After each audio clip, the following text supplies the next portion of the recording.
Dios es bueno y para siempre su misericordia. Y definitivamente esta serie ha sido bendición. ¿Cuántos han aprendido algo en esta serie Back to Church? Qué bueno. El resto espero que hoy el Señor les hable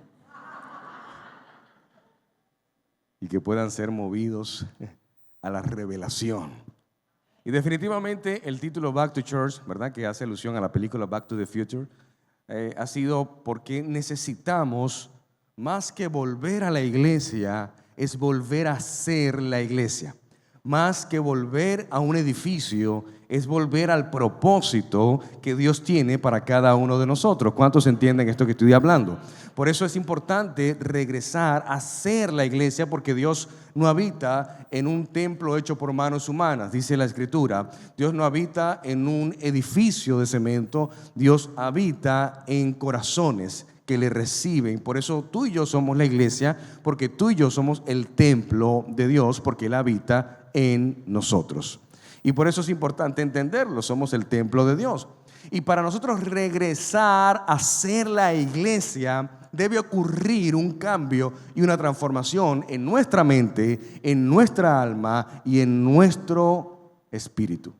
Debe haber un cambio de mentalidad para que ocurra una acción en nuestra vida. Diga conmigo, el cambio debe ser visible. Entonces, si yo no cambio mi manera de pensar, no voy a tener una vida distinta.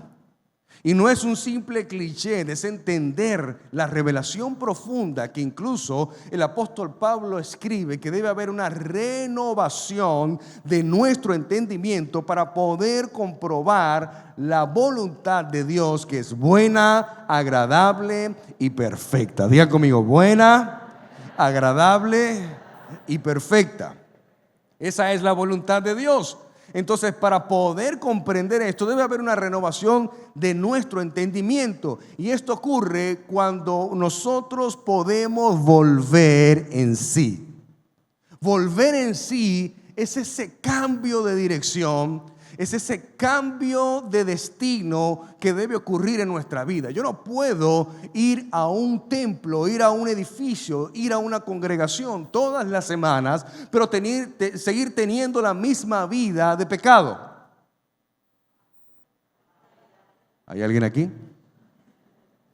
No puedo simular ser un hijo de Dios, una hija de Dios, pero seguir teniendo las mismas actitudes corrompidas, seguir teniendo los mismos malos hábitos, las mismas acciones pecaminosas que no ocurre o no permite que ocurra un cambio, una transformación en mi mente.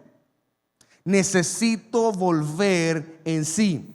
Y la palabra arrepentimiento, que es realmente lo que significa volver en sí, es arrepentimiento. En el griego es una de las palabras o de mis palabras favoritas, que es metanoia.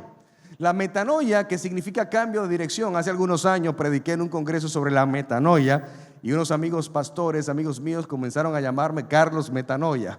Y yo era el Carlos Metanoia en todos lados, porque hice tanto énfasis, es una de mis palabras favoritas, porque cada uno de nosotros sin la metanoia, sin el arrepentimiento, no podemos llegar al propósito de nuestras vidas. Gracias por su entusiasmo. Porque la metanoia se vincula con un cambio de dirección, con un cambio de sentido. Ese es el verdadero significado de lo que es el arrepentimiento, de lo que es volver en sí. La metanoia tiene que ver con la conversión positiva de un individuo para recibir a Jesús. De hecho, el cristianismo primitivo consideraba el acercamiento a Jesús como un sinónimo de metanoia, porque el arrepentimiento me acerca al Maestro. El arrepentimiento me acerca a Jesús. El arrepentimiento me acerca al Padre. El arrepentimiento me acerca a mi propósito. Es necesario volver en sí. Dile a la persona que está a tu lado, es necesario volver en sí. ¿De dónde saco esta frase o esta palabra? La saco de uno de los pasajes con los que yo más me identifico, y es el hijo pródigo. Se encuentra en Lucas capítulo 15, verso 11 en adelante. Y Jesús contaba esta parábola, que de hecho se repite tras generaciones, diciendo: también dijo: un hombre tenía 2 hijos y el menor de ellos dijo a su padre: Padre, dame la parte de los bienes que me corresponde. Y le repartió los bienes. No muchos días después, juntándolo todo, el hijo menor se fue ¿dónde? Lejos, a una provincia apartada. Y allí, ¿qué hizo? Desperdició sus bienes, viviendo ¿cómo? Perdidamente. Diga conmigo, madurez emocional. Perdidamente. Y cuando todo lo hubo malgastado, vino una gran hambre en aquella provincia. ¡Qué casualidad! Que cuando lo gastó todo, vino una crisis a aquel lugar donde él vivía. ¡Qué cosas! Y dice que comenzó a faltarle. Y fue y se arrimó a uno de los ciudadanos de aquella tierra, el cual le envió a su hacienda para que apacentase cerdos. Y deseaba llenar su vientre de las algarrobas que comían los cerdos, pero nadie le daba. Mire, yo no sé si alguna vez usted ha ido a un criadero de cerdos. En una época de mi vida donde trabajé como periodista, nos tocó hacer un reportaje en un matadero. Y yo, que soy tan delicado con los olores, apenas entramos al lugar, que no habíamos ni siquiera llegado al lugar de donde están los cerdos, pero entrando a la finca, el hedor era insoportable. Recuerdo que nos parqueamos, nos bajamos con las cámaras y yo era... No soportaba eso. Y cuando llegamos al lugar a hacer las filmaciones, me di cuenta y descubrí en ese momento que los cerdos, donde comen, en ese mismo lugar donde comen, es donde hacen sus necesidades. Entonces, yo no sé si usted está entendiendo el nivel crítico que el hijo pródigo le tocó experimentar en su vida, que él deseaba comer de lo que los cerdos estaban comiendo. Yo he pasado hambre. Yo sé lo que es pasar hambre. Yo sé lo que es no tener que comer. Yo sé lo que es durar dos días, 3 días sin poder meter alimento a mi estómago. Yo sé lo que es eso. Pero nunca en mi vida he tenido que desear la comida de los cerdos. Nunca he tenido que pedir que alguien me dé de esa comida que está ahí en el piso. El nivel que tuvo que padecer el hijo pródigo no fue cualquier cosa. Lo malgastó todo, desperdició el dinero, la herencia. Yo no sé si usted está entendiendo, pero cuando este hijo le pide la herencia al padre, lo que él está diciendo en un lenguaje no verbal es: yo deseo que te mueras para que me des lo que me toca. Pero como no te puedo matar, no te puedo asesinar, pues dame lo que me corresponde en vida. Me quiero ir de aquí, pero no me quiero ir con lo que yo debo trabajar ni con lo que yo me he ganado. Me quiero ir de aquí con lo que tú me tienes que dar. Porque así cualquiera, ¿verdad que sí? Así cualquiera se va a vivir la vida loca de Ricky Martin.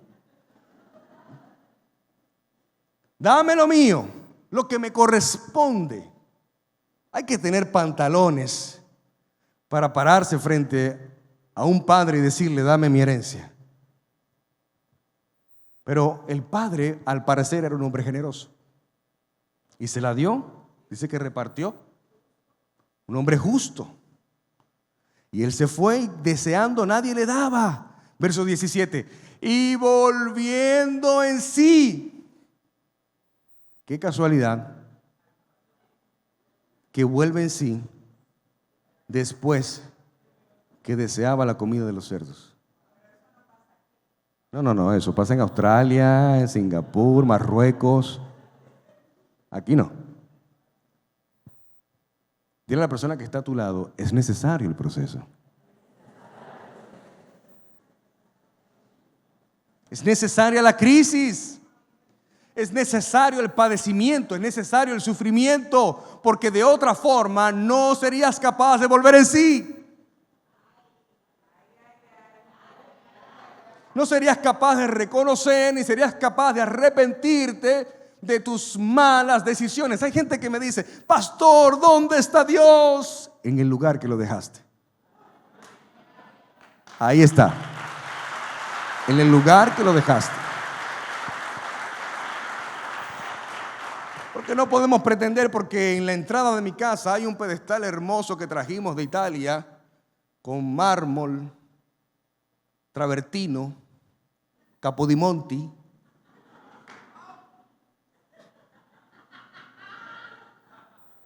Usted sabe, ¿verdad? Lo que cuesta el Capodimonti. Y hay una Biblia con borde de oro abierta en el Salmo 51,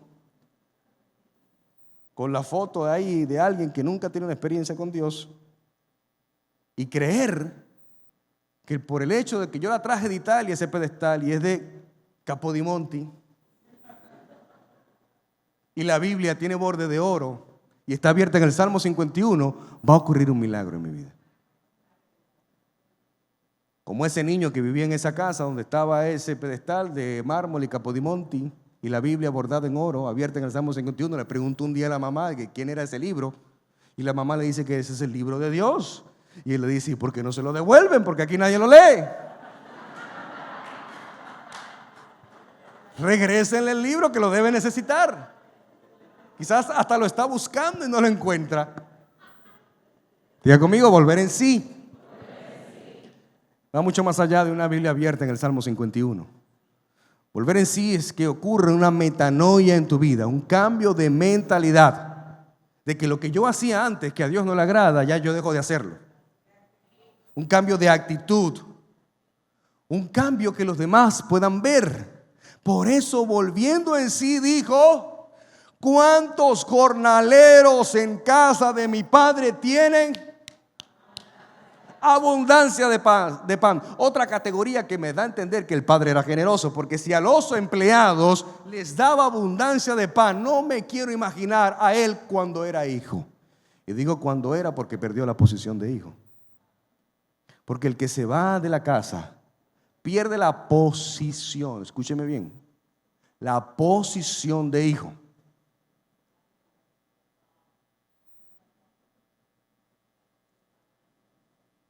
Nunca dejamos de ser hijo, pero cuando pierdes la posición de ser hijo, pierdes los beneficios de esa posición.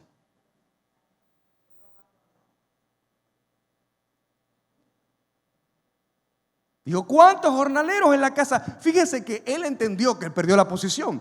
Y él piensa ahora como un jornalero, él piensa como un obrero. Él no está pensando como hijo. Él no está diciendo: yo voy a volver a mi lugar porque esa es mi casa, ese es mi papá, esa es mi familia y yo tengo derecho. No.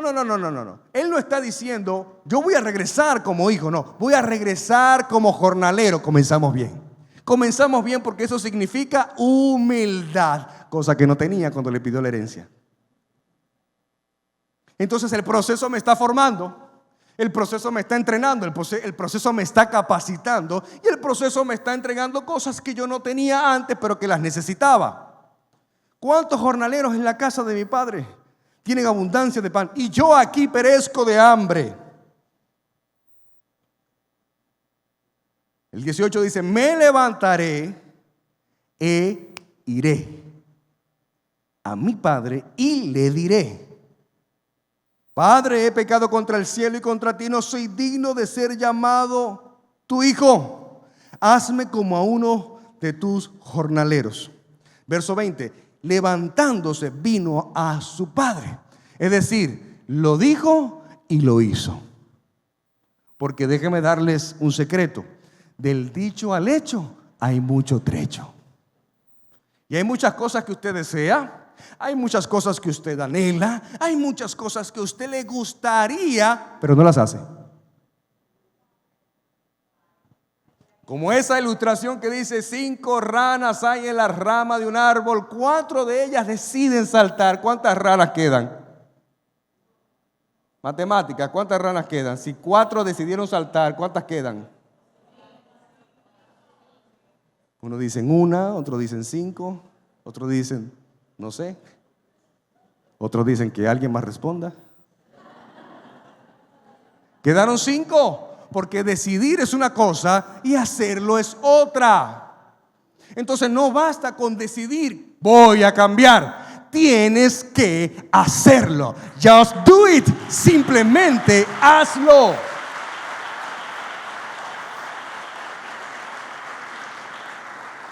No prometas lo que no vas a cumplir. Que tus hechos hablen más que tus promesas. Porque el único que promete y cumple es Dios. Dice la Biblia que Él no es hombre para mentir, ni hijo de hombre para arrepentirse. Lo que Él dijo, Él lo hará. Él lo cumplirá. ¿Cuántos dicen amén? Dice, me levantaré, iré a mi padre y le diré, he pecado contra el cielo y contra ti. No soy digno de ser llamado tu hijo. Ya reconoce que perdió la posición y que debe recuperar la posición. Lo importante es que ya trabajó en su corazón el proceso. Ya trabajó la crisis en su corazón. Y él entendió que ya perdió la posición de hijo. Y por eso le dice, hazme como a uno de tus jornaleros. Y levantándose vino a su padre. Y cuando su padre, y aun cuando estaba lejos, lo vio su padre. ¿Y qué pasó? Fue movido a misericordia. Verso 20. Dale para atrás, mijo.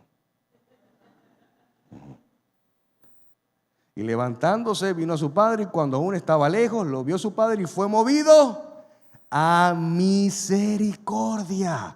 Y corrió y se echó sobre su cuello y le besó.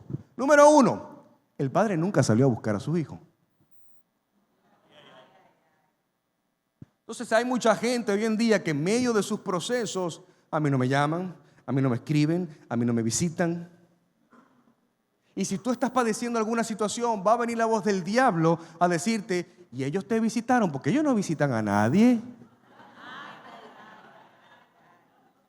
Los pastores mucho flow, y mucho flow, y mucho flow, y mucho viaje, mucho viaje, mucho viaje, y a ti no te visitan.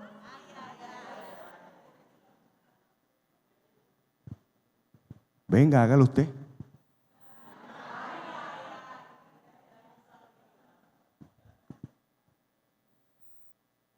El padre no salió a buscar a su hijo. No está en la Biblia. Lo esperó. Porque si el padre salía a buscarlo, iba a interrumpir el proceso que él necesitaba vivir.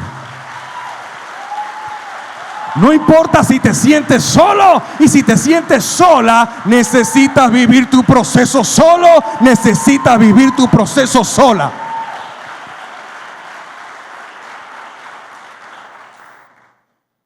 Porque es muy fácil decir, ay, cuando diga uno, ay, hay 3 al lado tuyo. Dime, ¿qué tú necesitas?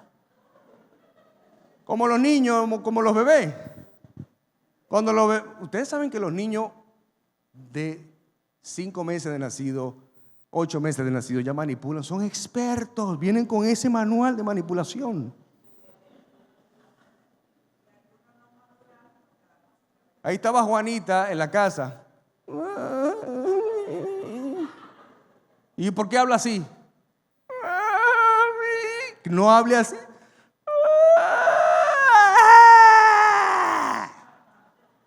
¡Wow! Pero cuánto talento, Juanita. ¡Qué talento! Drama Queen. Pero así somos con Dios.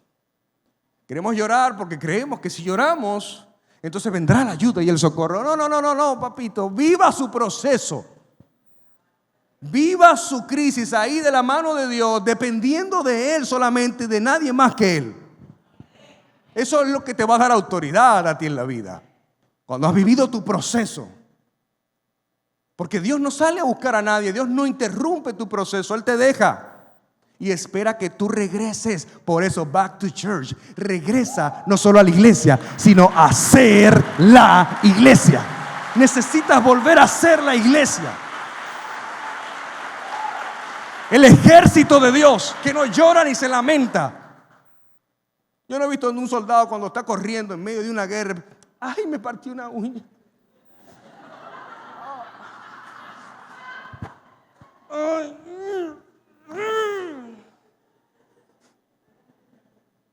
La uña sangrando y él. Porque nos volvemos ñoños. Ya me salí del tema. Dice, lo vio y fue movido ¿a qué? La misericordia no viene a tu vida cuando estás en medio de las algarrobas de los cerdos. La misericordia no viene a tu vida cuando lo estás malgastando todo. La misericordia no viene a tu vida cuando estás pasando hambre, sino cuando regresas a la casa del Padre. Es ahí donde se activa la misericordia. Porque cuando Él lo vio a lo lejos, Él no lo salió a buscar, pero Él lo estaba esperando. El Padre lo estaba esperando y dijo que salió corriendo, lo abrazó, lo besó, se le guindó del cuello y Él cumplió lo que dijo que iba a decir. Yo creo que Él venía practicando. Padre, no soy digno de ser llamado a tu hijo. He pecado contra el cielo y contra... No, es al revés. Primero, he pecado contra el cielo y contra ti. Padre, no soy digno de ser... Él venía practicando. Y cuando el Padre lo abraza, dice el verso 21, y el hijo le dijo, Padre, he pecado contra el cielo y contra ti. Ya no soy digno de ser llamado tu hijo. Él estaba asustado, estaba nervioso, avergonzado, pero arrepentido. Escúcheme, genuinamente arrepentido. Porque el que no está genuinamente arrepentido, ¿sabe lo que hace? Regresa a la casa y mira, me fue mal en el negocio. Me fue mal. Mire, nuestra hija Camila, hace ya como 2 años, ¿verdad? Más o menos, nos dio la propuesta de que ella quería vivir sola. Y a mí me pareció interesante, porque era la oportunidad para que ella creciera. Usted sabrá que mi esposa no estuvo de acuerdo, y mi esposa me dijo, no, todavía no está de acuerdo.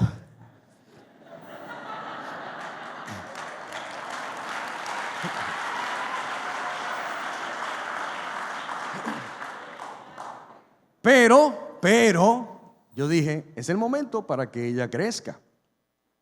Porque mientras esté bajo la cobertura de la casa, bajo el nido, no crecen. Es una realidad de vida. Pues yo comencé a orar, ¿verdad? Porque ella lo quería, lo pedía con mucho deseo. Ella no estaba de acuerdo. Yo entendía que sí, pero yo no iba a hacer nada sin que ella estuviese de acuerdo. El punto fue que en el camino comenzaron a las voces de Dios a hablar por diferentes personas y mucha gente le decía a ella, abuelas incluso, le decía, mire, eso es lo mejor que le puede pasar. Déjala porque va a crecer. Y efectivamente lo hicimos. Yo la apoyé el primer año, le dije, bueno, aquí está, te pongo todas las condiciones. Y recuerdo que en una conversación de hija y padre, de padre e hija, me dice, bueno, si no me va bien, yo me regreso.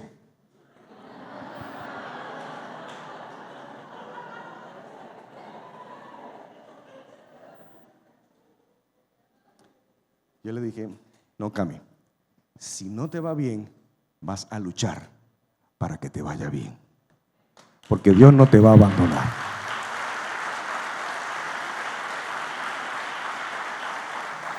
Y puede ser que haya momentos, ¿verdad?, que en bajas tú digas, no, pues me voy a regresar a casa porque... No, espérate, aquí es distinto. Porque aquí el proceso se trata de levantar tus alas y comenzar a aletear para volar las alturas.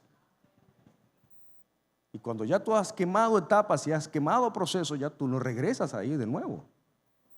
Cuando mi esposo y yo nos casamos, vivimos la guerra más fuerte de nuestras vidas en medio de nuestra boda.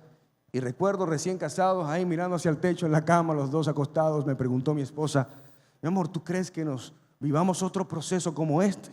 Y yo le dije, no, como este no, porque pasamos eximidos, summa cum laude. Viviremos otros procesos, pero este ya no. Ya este lo pasamos aprobado. Porque el genuino arrepentimiento es lo que te hace ser recibido no como un jornalero, sino como lo que realmente eres, un hijo y una hija de Dios.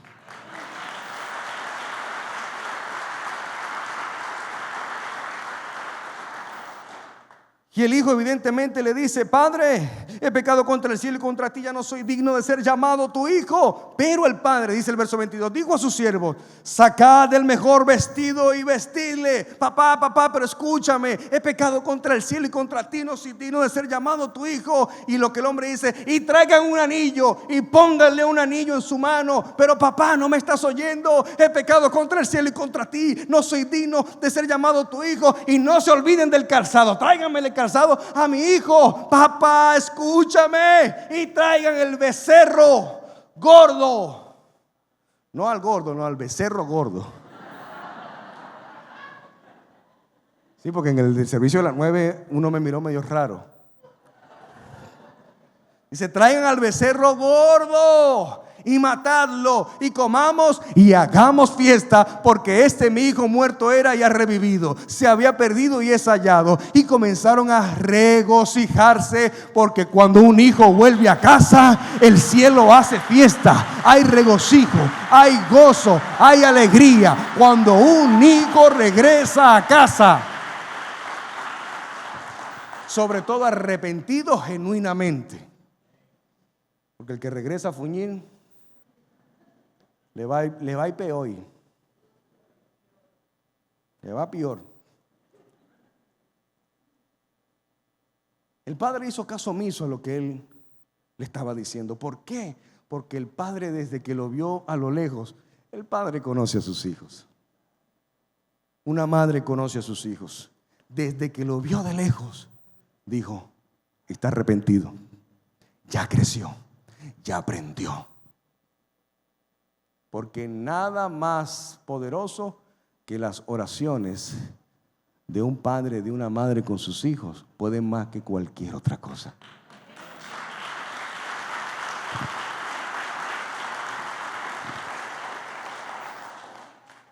Pero esta historia del hijo pródigo no se limita en una parábola de Jesús. Quienes la escuchaban, es una historia que se repite en cada generación.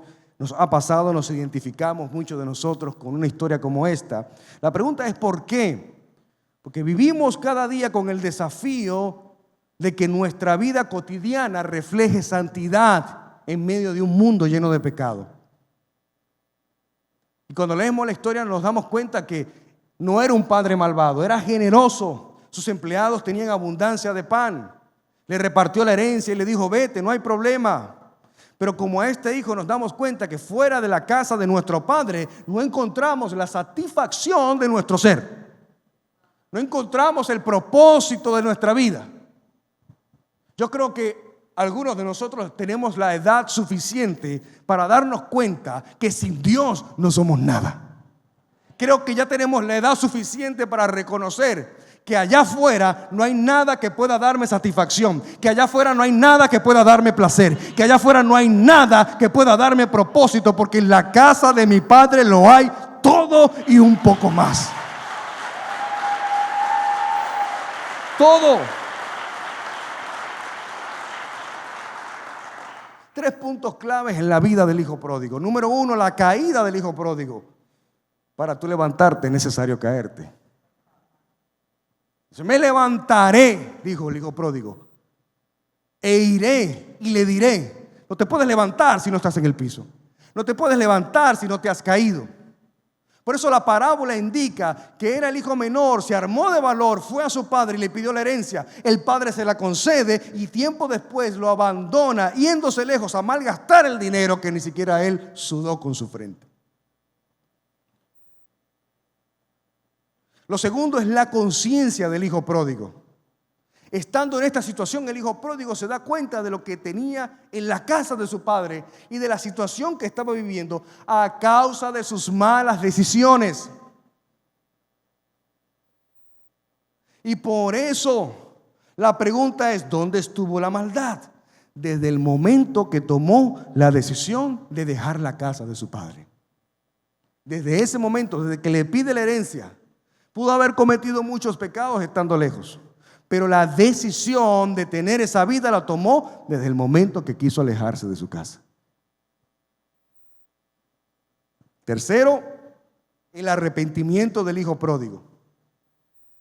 Estando en esa situación, fue consciente de su error, se arrepintió de haberse alejado y de buscar su propio camino.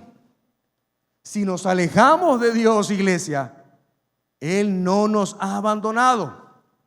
Él quiere que volvamos a sus brazos de misericordia.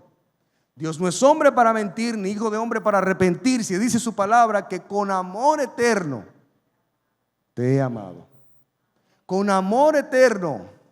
Y su palabra declara que su misericordia es para siempre. Pero ¿dónde yo recibo la misericordia? Cuando decido vivir mi vida a mi manera y en medio de mi proceso. Cuando estoy atravesando el proceso, la crisis donde estoy siendo formado. Ahí es cuando yo voy a recibir la misericordia. No, la misericordia la recibo cuando me arrepiento genuinamente de mis malas decisiones y decido volver a casa.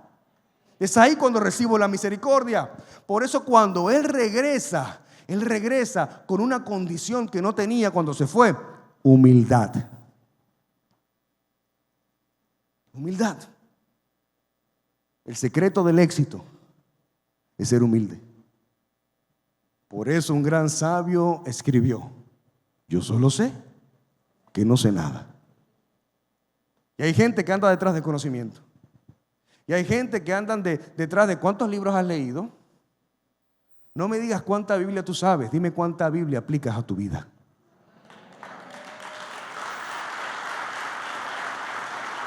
No me digas cuántos libros te has leído este año, dime cuántos libros estás aplicando a tu vida.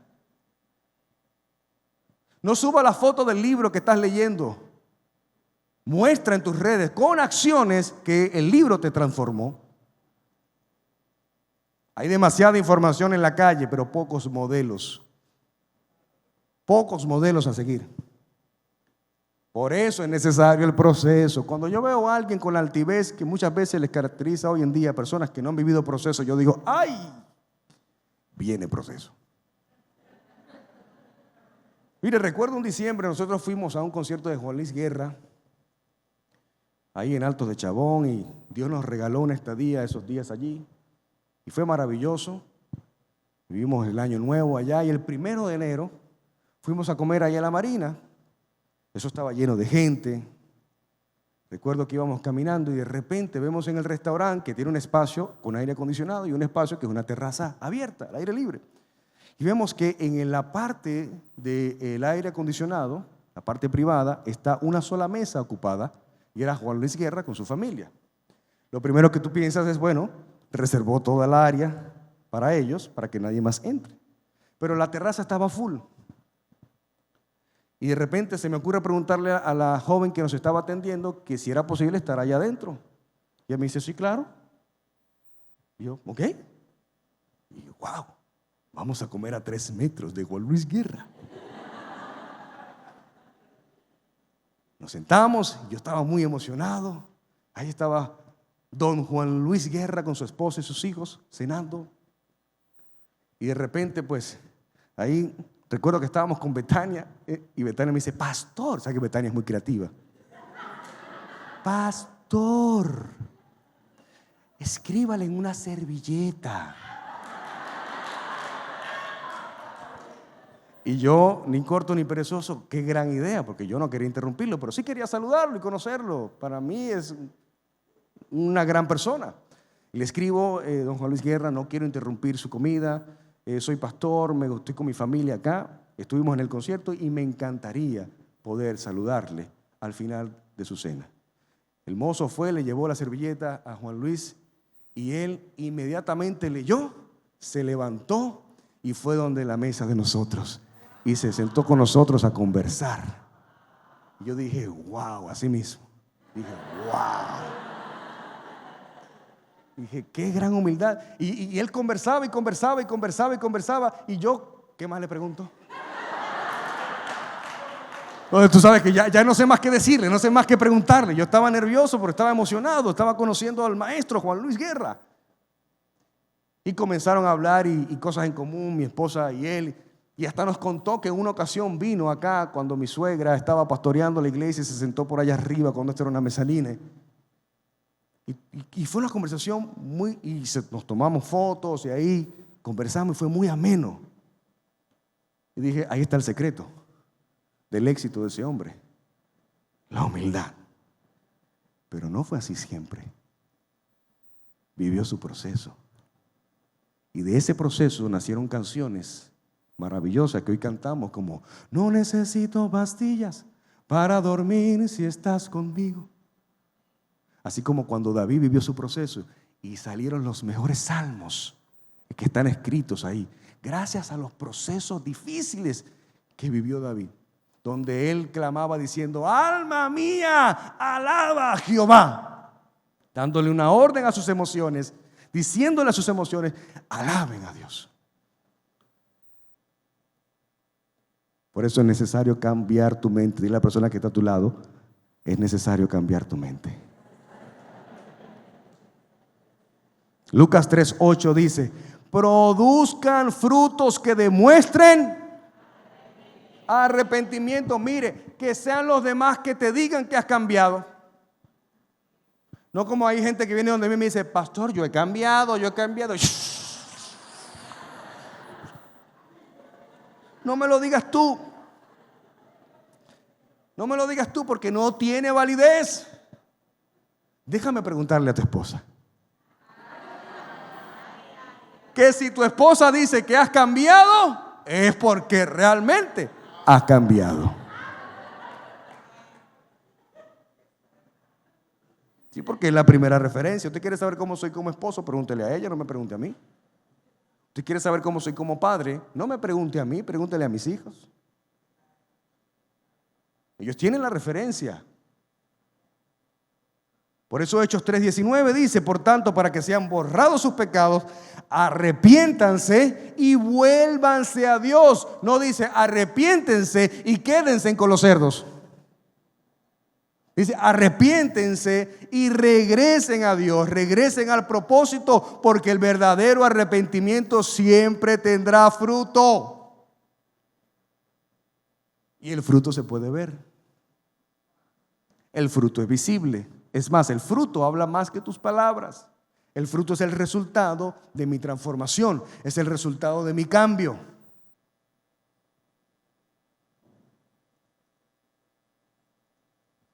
Pero lleva tiempo. Si usted siembra una mata de mango, usted no va a ir al día siguiente a mirar a ver si ya hay un mango. Y si es de coco, 10 años para que dé el primer coco. Entonces hay gente: pastor, mija, ¿cuándo tú tienes? ¿Qué tiempo tú tienes en el proceso? 3 meses, pastor. ¿En serio? Yo duré 11 años en un proceso de mi vida y tú con 3 meses te quieres suicidar. No. Lleva tiempo. Lleva tiempo. ¿Y quieres que te dé un secreto? El tamaño de tu proceso, multiplícalo y así de grande será el tamaño de tu bendición. Cuán grande sea tu proceso, 3 veces más grande será tu bendición.